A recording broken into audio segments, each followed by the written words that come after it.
Agosto nitong taon, nakatanggap ang Resibo Action Center ng isang nakabibilaok na tip mula sa isang netizen. Sobra na po ang perwisyo, ang daming langaw at sobrang uso. Sa pinadalang mga litrato at videos, makikitang nakabuyang-yang lang ang mga chicharon sa isang trapal na inilatag sa sahig. Sa unang video, makikita ang isang lalaki na walang damit pang itaas habang naghihiwa ng mga karne ng baboy sa labas ng kanilang bahay. Ang mga langaw, happy at hindi na makapaghintay. Favorite nyo rin ba yan? Sa isa pang video, may lalaki namang nagcha-chop-chop na mga lutong chicharon sa sahig.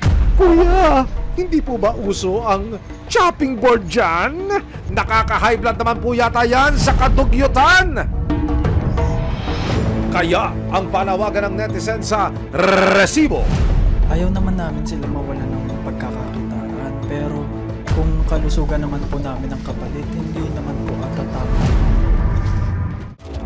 August 22, pinuntahan ng Resibo ang Tarlac City para makumpirma ang reklamo. Pero bago marating ang lugar, nagpasikot-sikot ang aming team sa isang napakakipot na daanan.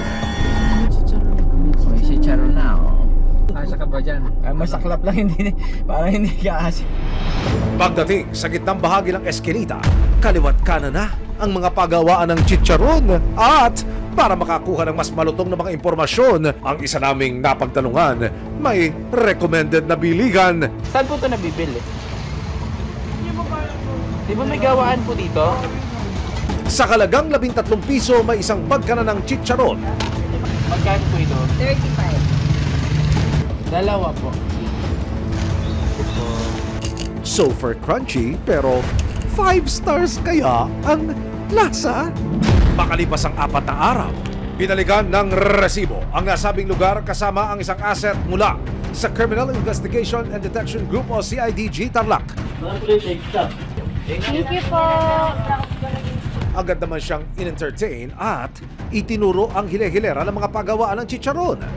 Sa production area, hindi rin nakaligtas sa aming surveillance ang isang babae na nagre-repack na pakamot-kamot muna sa ulo. At saka diretso segue sa pagdakot ng chicharon na nire-repack.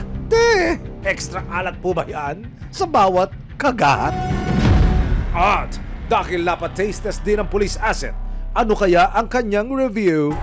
Nung natikman ko yung chicharon nila, medyo manta, parang yung mapanghiba. May konting lagkit.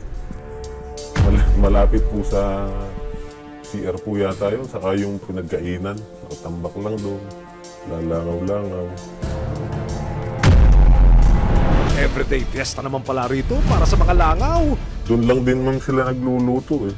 Yung isa ko pong nakita, malapit lang sa kalsada. Tapos yung mantika niya, pinagpiprituhan, maitim na po. Baga, use pa sa use yun. Maraming salamat sa panonood, mga kapuso. Para masundan ang mga reklamong nasolusyonan ng Resibo, mag-subscribe lamang sa GMA Public Affairs YouTube channel